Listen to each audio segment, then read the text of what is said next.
Help me to reach 2,000 subscribers. Her message appeared on my screen at 1:43 a.m. Accidentally slept with my ex.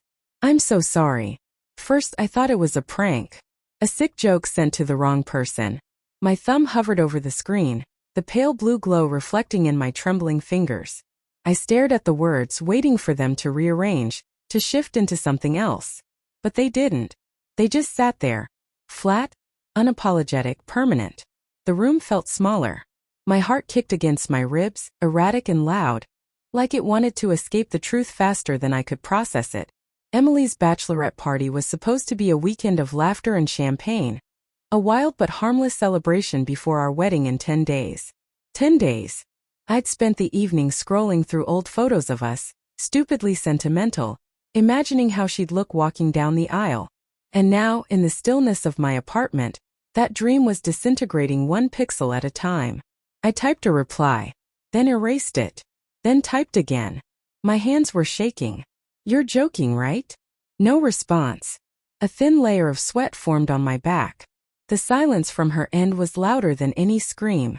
I called her, heart pounding, but it went straight to voicemail. I left no message. What could I say? Outside, rain tapped the window in soft, irregular bursts like hesitant knocks. My mind tried to rationalize it. Maybe she was drunk. Maybe it was some twisted dare from her friends. Maybe she meant texted, not slept.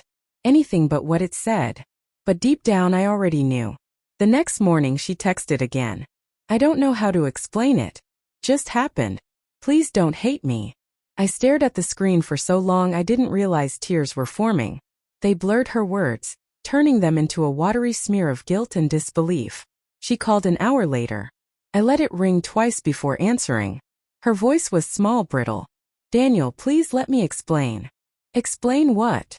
I said flatly. That you accidentally ended up in bed with your ex? There was a pause. I could hear her breathing, shaky and uneven.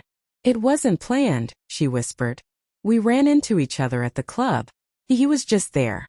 I was drunk, we talked, and you decided nostalgia was worth destroying everything we built. Don't say it like that.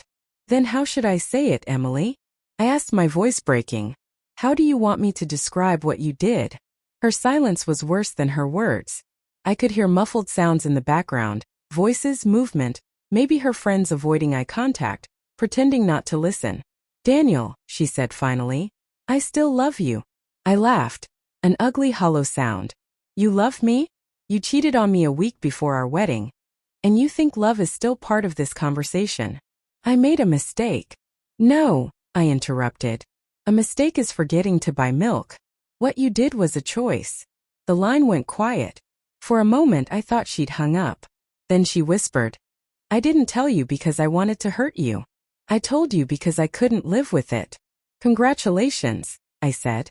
You've succeeded at both. The next few days blurred into each other. I didn't sleep much. My phone buzzed constantly, her calls, her texts, our friends asking if everything was okay. I ignored most of them. Every time I closed my eyes I saw her face. Her smile. Her promise. Her betrayal. She showed up at my apartment on the 4th day. I wasn't expecting her. When I opened the door, she looked nothing like the woman I'd been ready to marry. Her hair was unwashed, her eyes red and swollen. She stood in the rain without an umbrella, holding her shoes in one hand and a photo of us in the other. Please, Daniel, she said, voice cracking. Just talk to me. I stepped aside silently. She entered hesitantly, dripping water onto the floor. The room filled with the smell of rain and stale regret. I've gone over that night 1,000 times, she said softly. I can't explain it.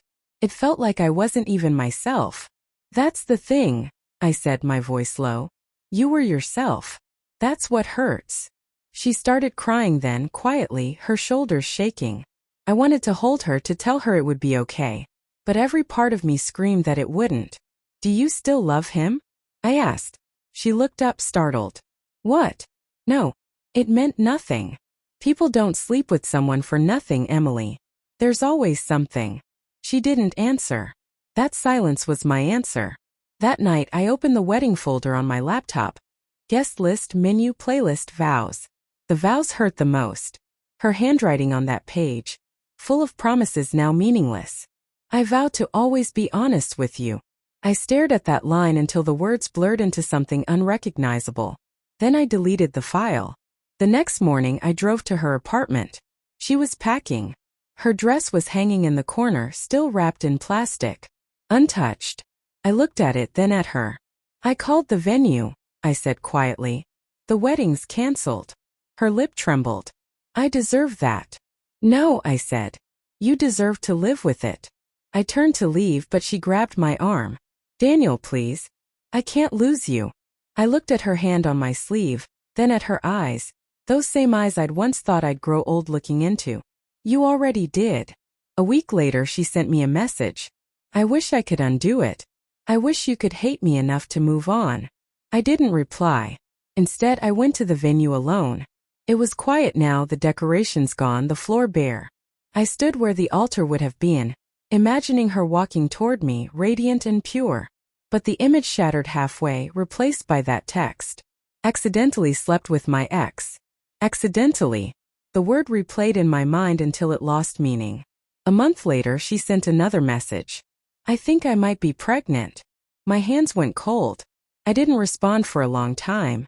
When I finally did, my message was simple. Then I guess you'll finally know which accident changed your life the most. She never replied. And I never needed her to.